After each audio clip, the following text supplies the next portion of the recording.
बच्चों, welcome to my YouTube channel जोजस study. मैं हूँ ज्योति गुप्ता।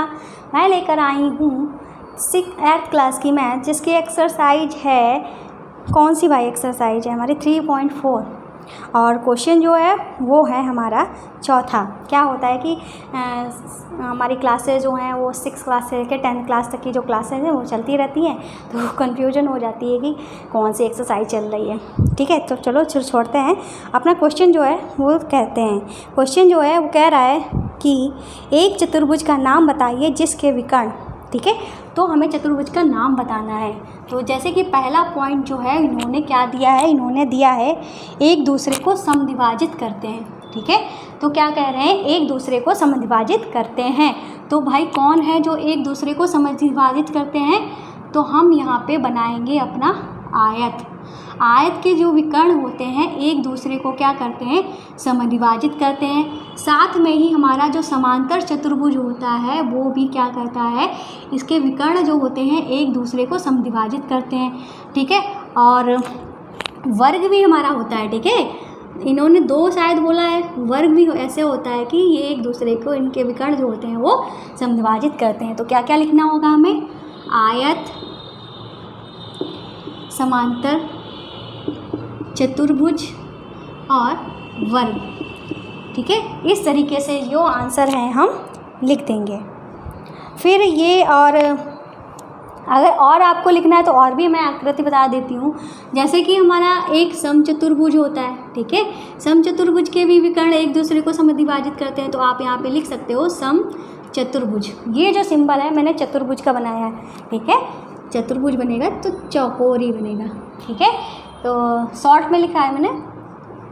अब हमारा दूसरा जो क्वेश्चन है आपके स्क्रीन पर दिख रहा होगा, तो उसमें ये कह रहे हैं कि एक दूसरे पर लंब समद्विभाजक होते हैं। तो लंब समद्विभाजक, अब हम यहाँ पे देख सकते हैं कि ये जो है यहाँ पे 90 अंश का कोण ना यहाँ पे बन रहा है ना यहाँ पे बन रहा है। इसमें 90 अंश का कोण ना यहाँ पे बन रहा है ना यहाँ पे बन रहा है। इसमें हम देख रहे हैं कि यहाँ पे हमारा 90 अंश का कोण बन रहा है, इसमें भी हमारा 90 अंश का कोण बन रहा है। तो मतलब ऐसी कौन सी आकृतियाँ हैं जो 90 अंश का कोण बनाती हैं, तो हम यहाँ पर लिख लेंगे वर्ग और क्या, सम चतुर्भुज। ठीक है, आप इस तरीके से भी लिख सकते हो, आपका काटा नहीं जाएगा। इसको हम कैसे पढ़ेंगे, सम चतुर्भुज। फिर अब हम अपना करेंगे तीसरा क्वेश्चन। तो तीसरा हमारा क्वेश्चन अभी आपके स्क्रीन पे दिख रहा होगा। ऐसे मतलब चतुर्भुज का नाम लिखना है जिसके विकर्ण जो है वो बराबर हो। तो भाई किसके विकर्ण हमारे बराबर होते हैं, तो हम यहाँ पे देख रहे हैं इसका विकर्ण इतना लंबा है, दूसरा विकर्ण इतना है, इसका विकर्ण इतना है, दूसरा भी इतना ही है, और इसमें एक विकर्ण इतना है, दूसरा विकर्ण बड़ा है, और इसमें जो विकर्ण इतना है वही विकर्ण इतना है। तो हम कह सकते हैं आयत और किसके विकर्ण हमारे बराबर होते हैं, वर्ग के विकर्ण जो होते हैं वो हमारे कैसे होते हैं, बराबर होते हैं। ठीक है, तो पांचवा कौन सा क्वेश्चन था ये हमारा, हाँ चौथा क्वेश्चन था ना। हाँ, तो चौथा क्वेश्चन जो है वो हमारा, हमने यहाँ पे दूसरा लिख के रखा है, चौथा क्वेश्चन है हमारा। ठीक है, तो चौथा क्वेश्चन जो है वो हमारा कंप्लीट हुआ है। अब हम अपना करते हैं 5वां क्वेश्चन। ये कह रहे हैं बताइए एक आयत उत्तल चतुर्भुज कैसे है।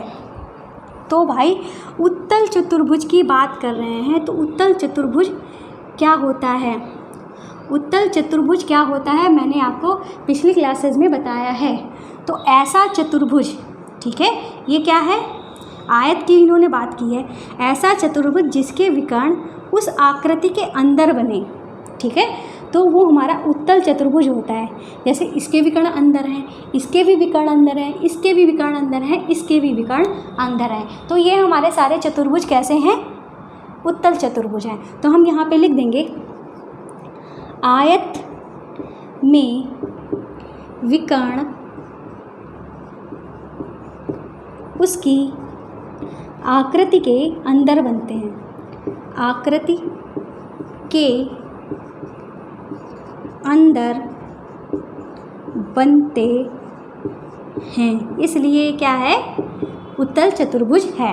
अब आप सोचेंगे अवतल चतुर्भुज कैसा होता होगा, तो अवतल चतुर्भुज कुछ इस, तो जैसे कि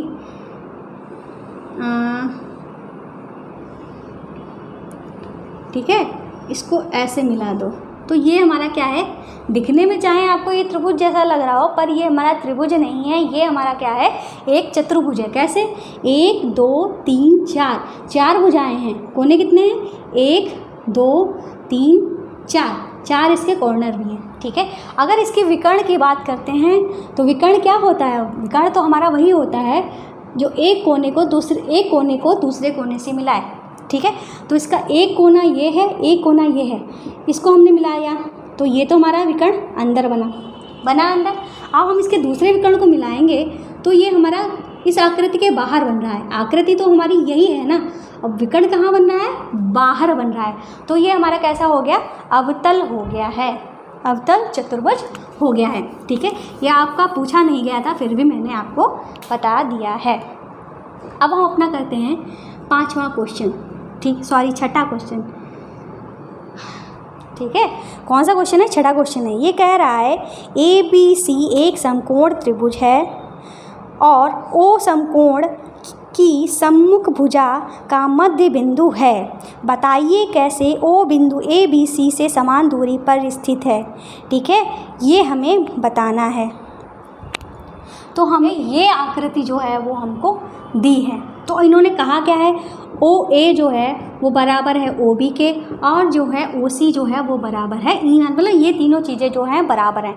अब हम क्या करेंगे, इसके समांतर जो है हमने यहाँ पे एक रेखा बना दी। ठीक है, ये हमने एक रेखा बना दी। अब इसके समांतर भी हमने एक रेखा इस तरीके से बना दी जो इस पॉइंट से होकर जाती है। अब हमने आगे बढ़ा दिया।